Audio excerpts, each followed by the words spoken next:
This is Michael Popok, Legal AF, with breaking news. Well, Donald Trump's army, the Proud Boys, are going to jail for a long, long time. We've got the jury back with their verdict after 7 days of deliberation and chalk one up to the Department of Justice. Not only did they prevail in 5 out of the 6 being convicted at the highest level of seditious conspiracy, including the founder, Tario of Miami. We'll talk about all of them next. But they were also very, very successful in front of Judge Kelly in the DC Circuit Court to convince that judge to expand how conspiracy is proven against organizations like the Proud Boys. Because for really one of the first times, and this will become a new part of the playbook for the Department of Justice going forward.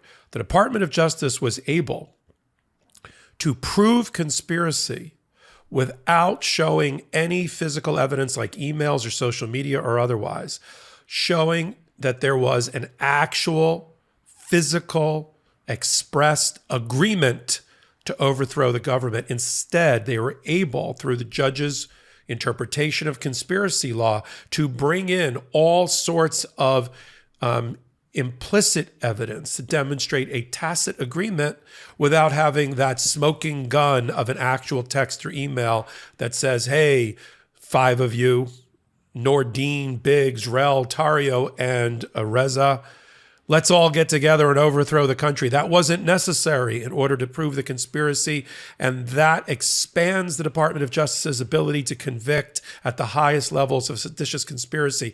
They could be looking at up to 50 years in prison as a result.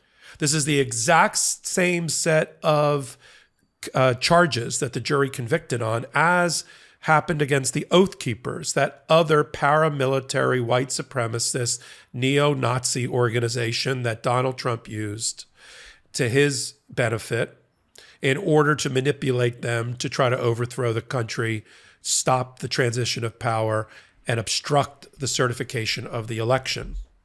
Now, there was a little bit of a deadlock by the jury on one of, you'll hear about it, on one of the defendants, on Dominic Pezzola, goes by the name of Spaz, one of the most violent members of that group who already got convicted of using a police shield to break through the line and help attack the Capitol. But separately, the question was there enough evidence against him particularly to demonstrate that he was part of a conspiracy? And the jury has just come back hopelessly deadlocked, the judge having given them the appropriate charge. It's called an Allen charge, to force them time and time again to go back to the drawing board and try to reach a verdict one way or the other, either to acquit or a guilty verdict.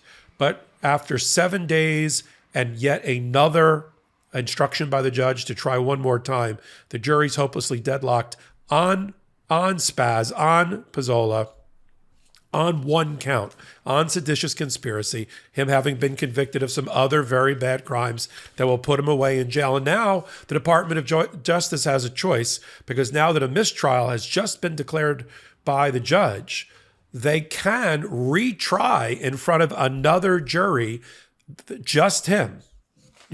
Just bring Pezzola back for a one-person, one-defendant presentation. They now have the benefit of knowing what works and doesn't work in front of a jury. It's not even a mock jury. It's a real jury has told them how to tighten up the presentation of their case from the Department of Justice standpoint and how to make that conspiracy count. It'll be in front of the same judge, Judge Kelly, and they can try it. Or the Department of Justice can say, you know what? Discretion's the better part of valor. We're about 19-0, which they are. They're about 12-0 in seditious conspiracy. This is only the second time that they've gotten a jury hung up on a count. In all the major trials that they've put on, the Department of Justice is basically batting about 900 and put the Oath Keepers out of business. Now, the Proud Boys, different story. For whatever reason, the Proud Boys are highly political. And even though their founder, Tario, is now a convicted of the highest level seditious conspiracy, and the others as well, they're like involved with politics. In Ron DeSantis's Florida, in Miami, the Republican executive committee for the party has Proud Boys on it. Now let's take a quick break to talk about our next sponsor, Paired. My wife and I, we're super competitive people, especially with each other. The other day, we were going back and forth about, well, who knew our relationship history better? So we took to Paired. Paired, it's a relationship app for couples. You and your partner, you download the app, pair together, and every day Paired gives you questions, quizzes, and games to have fun, stay connected, and deepen your conversations. You'll never believe what I found out about my partner through using Paired. Apparently, she really wanted to start playing pickleball. Now, I had no idea. The Paired prompt asked her what was something she wanted to start doing this month. She said pickleball, and now we're in a weekly game with our neighbors. It's simple and often hilarious. Each day, you get a quiz to play or a question to answer, and you can't see your partner's answer until you answer yourself. It's been so funny to see how close our answers are sometimes, but then how different they are other times. It's really made for some great conversations. Whether you're just a few dates in or have been together a long time, it's time to lighten the mood and have fun with your partner by using Paired. Head to paired.com/legalaf to get a 7-day free trial and 25% off if you sign up for a subscription. Just head to paired.com/legalaf to sign up today. Connect with your partner every day using Paired. A happier relationship starts here. And so we're not going to get rid of the Proud Boys. They're not going out of business the way the Oath Keepers did when Stuart Rhodes and the others were also convicted of seditious conspiracy. The other interesting thing about this trial, besides the fact that Judge Kelly set a precedent to allow the Department of Justice a very expansive way to prove conspiracy. I mean, they had access, the Department of Justice, to 500,000 text messages and social media postings, but they weren't able to find that smoking gun, so they had to use cooperating witnesses. 2 members of the Proud Boy who both took a plea, one particularly of seditious conspiracy, so he's a felon. So Jeremy Bertino and Matthew Green both testified in the case against the other 5 and said the other 5 were the leaders, and they used the others on the ground as, my words, meat puppets, right? They used them as tools. They pushed the buttons, and these other insurrectionists did the dirty work and broke through the barricades in the battle with the police, attacked our cradle of democracy, tried to assassinate members of Congress, and try to stop the peaceful transfer of power. But those 5 weren't there. Some of them were nearby, but not on the Capitol.